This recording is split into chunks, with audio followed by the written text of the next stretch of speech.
Hey everybody, welcome back to Big Hair Gaming. We're here with another video covering our favorite game, Last War. Today we're going to cover the skills part of our Understanding Your Hero series. In this series we've done a breakdown going over how the team composition works, going over the gear, what each piece of gear does and what to focus on first and for whom and for what and so forth. And this last one is going to go over skills for your hero. And the way that I'm going to break this down is we're going to talk about your defense heroes, you're going to talk about your striker heroes, and you're going to talk about your support heroes. So with that, let's jump right in. And for the context of this video, I'm going to focus on talking about the tank team as the central team. The reason for this is that like a bunch of folks, I say most people in season one for season or preseason of season one, for part of the leading season leading up to season two, all that stuff. I think most players have a firm, strong tank team, and so I'm going to talk about it mostly from that perspective. If you guys want to hear like a breakdown talking about how to focus on your air heroes and your missile heroes as well, drop a comment down below, let me know. And also, if the video is generally helpful, feel free to comment, like, and subscribe. All that sorts of stuff does help out the channel a whole bunch, and I really do appreciate it. But with that, let's jump right in. So first, I'm going to start from talking about your striker heroes from the perspective of Kim. So we've already talked about the gear stuff. You go over to your skills tab. You can review all the stuff that you have relative to your skills for here. Now, there's 4 skills that you have, and like in general, your skill breakdown is always going to be as such. So the top left-hand corner is going to be your auto attack. The top right-hand corner is going to be your tactics. This is basically your ultimate or your special that fires off every so often within the battle. Then bottom left is going to be your passive skill, and then the bottom right is just a skill that you get when you get to 4 stars that basically just gives you a plus 20% increase to all stats. That's your HP, your attack and defense, and then a skill cooldown speed increase of 10%. And that's pretty much the same for all of your legendary heroes. Probably there might be some exceptions to that, but in general, that's mostly what this skill is going to do. So let's talk about like what to focus on and for what. So for Kim, she's primarily going to do a whole bunch of energy damage. The auto attack is an auto attack. It's going to do what it does. It's just the thing that usually happens. There's some extra complication that comes in here with the energy amplification, which is going to deal some extra damage every time that she gets a critical hit. And it's going to max out at 15%, and that number does relate to where your weapon upgrade is at the time. So, for example, each critical hit by Kimberly is going to get an extra stack, and then you get an extra rocket per extra stack of that same energy amplification.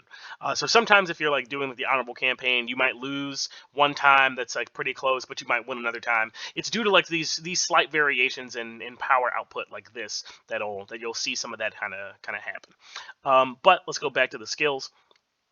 So we have that stuff going on. For her passive is just going to be a flat energy damage increase. And then up here, which I think is the most important skill for strikers, is going to be her ultimate.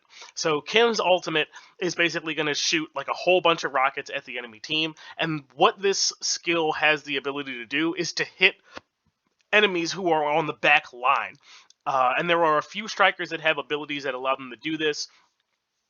But optimizing and focusing on your striking skill or on your ultimate skill is going to be a way for you to maximize the amount of damage that you're going to get out of that. So if there's times where you're fighting somebody and perhaps your back line goes down somehow before the front line, maybe if you're really focusing on defense, you might see that happen.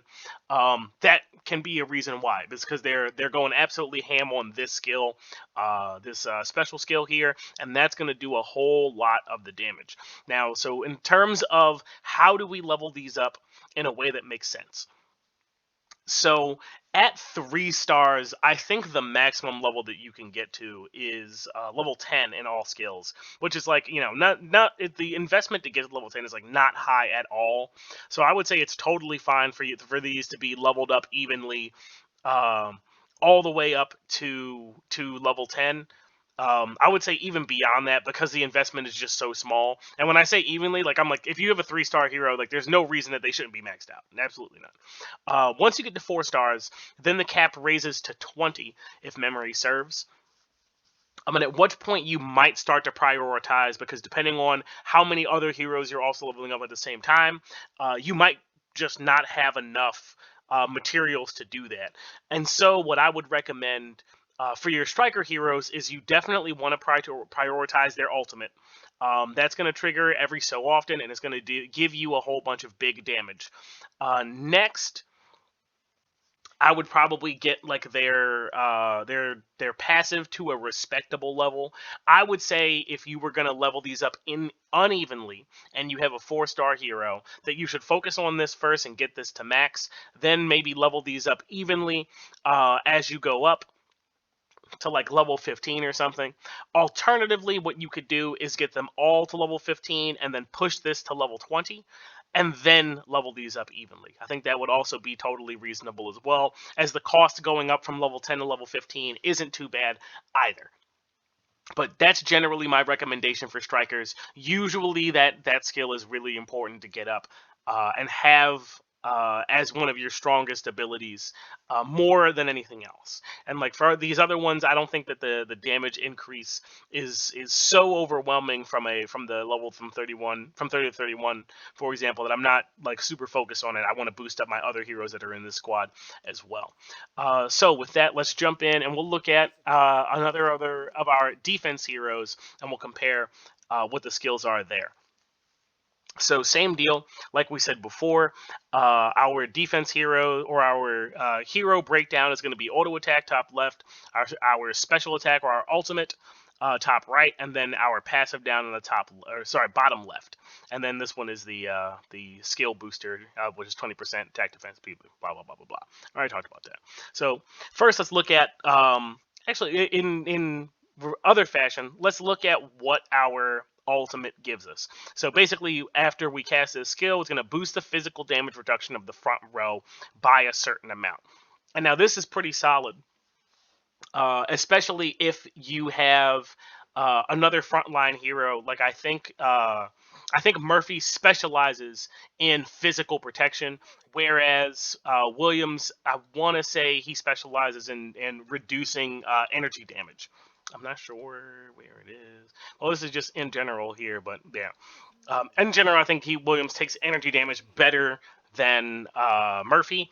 Although once you level up Murphy with like a decent data chip and you get some extra resistance on there, he also gets some good resistance from having his extra weapon, which is pretty helpful. So good stuff there. But going back into your skills. For your passive, this is just going to reduce all damage taken in battle for the front row units all the time by a given amount. Now, like this basically kind of does like the same thing, where this one focuses on physical damage reduction. This one is just all damage reduction. And then lastly, you have your auto attack. And so usually when I'm thinking about this, I'm like, what is Murphy's job? Murphy's job is to be a defender. So I'm not really focused on like what his damage output is going to be, because his damage output's not that important. So for me, you can tell I'm leveling these up somewhat unevenly. What I did was I think I got my passive up to 25, and then I pulled my tactics up to 25, and I'll probably leave my auto attack at 20 for a while. And what I'll do is I'll boost up my passive to 30, then my special to 30, and then maybe, after I worked on a bunch of other heroes, I'll come back and I'll do my auto attack. But why am I doing it that way? So this one, the passive, is just a straight flat reduction to all damage types. So that's energy type, that's energy damage, that's physical damage. For this one, it's just the physical damage. And like physical damage reduction is good, it is helpful. But when you're going up against, when you're sending your tank team out against other tank teams, what does the team composition usually have? Like right now, there's like a fixed number of heroes of every type, where like it kind of fills out the team to its maximum. So you can best bet that if you go up against a tank team, that it's going to have Kimberly in the team. And what kind of damage does Kimberly do? She does energy damage, which means that she's basically like a hard counter for Murphy on the front line. Like if you watch like battles of players that are like over maybe 20 million, most of the time, at least until Murphy gets his exclusive weapon, because he does have some damage mitigation here, which I'm not really going to get into because it's not that important for building the skills. But most of the time, Murphy goes down first, like in a tank versus tank team battle, and it's because that he mostly resists physical damage, and Kim, being the first tank hero to get a special weapon, who does a tremendous amount of energy damage, is usually just going to be hard countered by Murphy in that slot, so he's going to go down pretty quickly, which is why I tended to focus increasing my passive over my tactics in this case. So I would say until you get to like a sufficient point, like you're going to find that Murphy's always going to go down first. So maybe I would say push the passive, which is going to do all damage reduction over the special, the tactics. And then let's move along. So our last one that we're gonna talk about in this video is a support hero. And if you watch my last video where we talked about gear for the support hero, they're kind of in like this weird like liminal space of like, do you focus on the attack stuff? Do you focus on the defense stuff? For skills, I think it's a little bit more black and white than that. So again, auto attack, special, passive. What do these do? I'm not going to bother talking about the auto attack because you get the idea of what that does. So let's look at our passive. So in battle, it's going to boost skill cooldown speed by some percentage and reduce all damage taken by the hero with the highest attack by some amount. And this is going to increase and change as you grab more stars for this character. So this is pretty good. What basically means is this is going to reduce the cooldown speed, the skill cooldown speed, by basically like a quarter, at like depending on what level you're at, by basically a quarter or close to it, and it reduces the damage reduces the damage taken from by Kimberly on your team, assuming that you're putting Marshall on your tank team. She's probably going to be the person dealing the highest damage. At least for me, like at least on my team, Kimberly is. Maybe you've put more into Stepman at this point, but given that Kimberly gets a weapon first on the tank team, it makes sense that she's probably your highest damage dealer. But she's going to take less damage because of this skill. And then lastly, we have over here, where this skill is going to increase the attack of all team members by a certain amount. And then with the extra stars that you get some very good bonuses to this, where it increases the duration to 7 seconds. You get a plus 10% crit rate, which is tremendous. Increase to attack, a little bit longer of a duration, and then another increase to attack. But like really, like that 10% crit rate is super good, even on its own. And of course, once you get to 4 stars, you get like the plus 20% to all stats, and then the cooldown speed increase as well. But for me, it's the big thing that Marshall is meant to be doing when he is on the field is this skill of increasing the overall damage output of everybody else who's there. In my video where we talked about how to maximize damage against the large boss monsters that show up throughout the week, I leave Marshall in the team. I swap out Murphy and I throw in Mason. And it's for this reason, because I want Marshall's ability to increase the damage of the team to synergize with Mason's ability to increase the damage of tank heroes on the back line against monsters. And this is what Marshall's job is. So for me, this is primarily what you should be focusing on for him. I would say because his job is not to deal big damage. Like Marshall's not putting down Kim numbers. I'm not really concerned with the auto attack. For me, tactics comes first. Like get this to level 30, then you can boost the passive. I would say like definitely want to get this up to at least like 20. There's no reason not to. And then you can work auto attack if you really want to.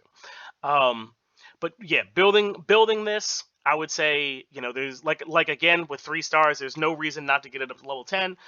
Then focus on blasting this up to level 20 once you get to 4 stars. Then bring up your passive, then bring up your auto attack, and I think you can actually level these up like very unequally or unequally, simply because Marshall's job isn't to deal damage. So like his attack just doesn't matter. Just focus on the tactics, blast it up to maximum for whatever your star rank is, blast this up to maximum after this one for whatever your star rank is, and maybe sleep on the auto attack and just spend these medals somewhere else. But yeah, like basically that's kind of how you want to be looking at your heroes and how you can assess where you want to spend your limited medals to get the best bang for your buck. Is what is this hero's job? We're looking at Kim. She deals damage. It's like what skills do I want to boost? The stuff that deals damage. What is this hero's job? To reduce the damage that my strikers are going to take. What is this hero's job? To support the overall damage of my team. So with those ideas in mind, like you can apply them to the rest of the heroes throughout the other configurations, the missile team, the air team. But again, if you want to see me go through those videos specifically, or you want me to talk about the other heroes in greater depth, you want me to go through Williams and Stetman and Tesla and all that other sorts of stuff, feel free to drop a comment down below. If there's enough response for it, then I'll take the time. I'll sit down and we'll talk about it. But yeah, in general, that's going to bring us to an end. If this video helped you out, all that sorts of stuff, feel free to like, comment, subscribe. It helps our channel out a whole bunch, and I really appreciate it. But yeah, thanks for watching, thanks for listening, and we'll catch you in the next one.